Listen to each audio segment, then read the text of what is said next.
Setiap kali bencana melanda, keselamatan dan kebajikan mangsa adalah keutamaan. Bagi memastikan pengurusan bencana berjalan lancar, simulasi Pusat Pemindahan Sementara atau PPS dijalankan secara berkala. Bersandarkan arahan NADMA nombor 1, Jabatan Kebajikan Masyarakat dipertanggungjawabkan untuk menguruskan PPS. Simulasi ini melibatkan pelbagai agensi kerajaan persekutuan dan negeri bersama badan bukan kerajaan serta komuniti.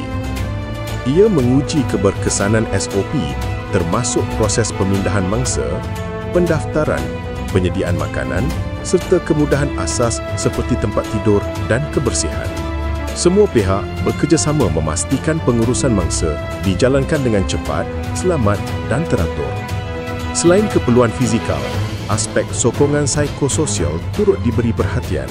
Pasukan kaunseling dan sukarelawan disediakan untuk membantu mangsa yang mengalami tekanan atau trauma. Simulasi ini juga melatih petugas dalam menangani isu keselamatan dan kesihatan di PPS termasuk pencegahan wabak penyakit. Penglibatan komuniti setempat turut digalakkan. Mereka diberi taklimat dan latihan asas supaya dapat bertindak lebih cepat semasa bencana sebenar. Ini memperkukuh jaringan kesiapsiagaan antara kerajaan, agensi penyelamat dan rakyat.